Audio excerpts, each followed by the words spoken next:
We want to bring in Representative from Georgia's 11th Congressional District, Barry Loudermilk, who is live on Capitol Hill. Now, Congressman, good morning. Some on both sides of the aisle are accusing President Trump of being too friendly with President Putin after the Helsinki summit. Is the president acting too lenient with Putin, and how should the president proceed in the future when dealing with Russia? Well, look, Lily, I appreciate you having me on this morning. Look, if you can parse out all the hysteria that is happening on the left over one statement that was made, I think you'll find out that he achieved the objective that he set out to, which is establishing a relationship with Putin. Look, I served in the United States Air Force and intelligence during the Cold War. I know how ruthless Russia, former Soviet Union, can be. I know how ruthless a lot of their leaders are. Look, they don't hold the same values that we hold here in the United States. And so we have to understand that. But we also have to understand that peace is always a better option than war. And if you look at the rhetoric that's coming from the far left, it's almost like they'd rather us be at war with Russia than actually trying to keep the two nuclear superpowers in a position of stability. His objective was to create a relationship.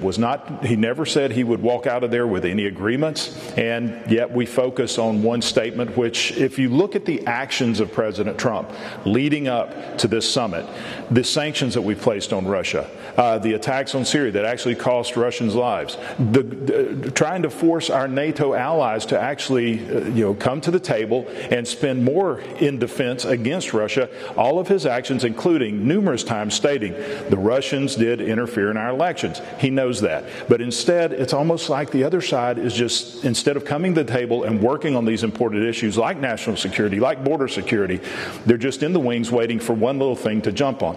I think that going forward, he now has set a good path. He's shown strength. He's shown strength with Kim Jong-un in North Korea.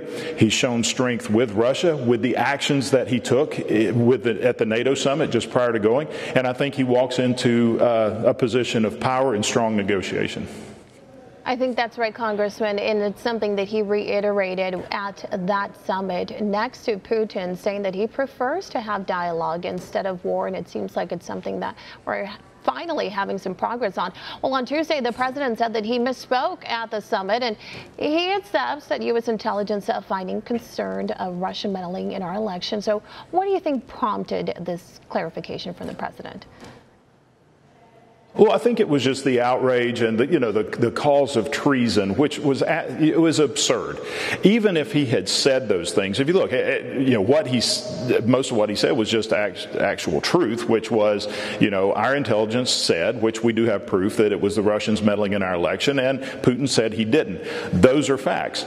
The only question was, the president saying, I don't believe that they would or they wouldn't, and it was obvious by the statements he had made before that he believed that they meddled in our election. Look, the Russian meddling in our election has been going on since Jimmy Carter's race against Ronald Reagan, where the Democrats actually asked the Russians to engage in our elections.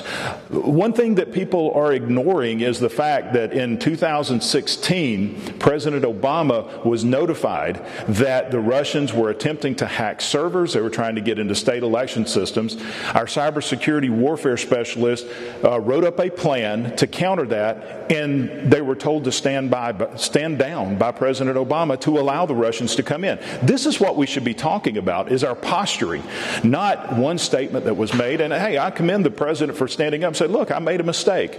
But we should judge on actions, not just on misstatements. Look, people are still getting used to his unconventional methods of communicating. He's very transparent, which is something the Americans have always wanted. We wanted transparency in our government and our elected officials. This president is bringing that transparency, but it's uncomfortable to a lot of people, especially those who have a different political agenda, which seems to be moving continually.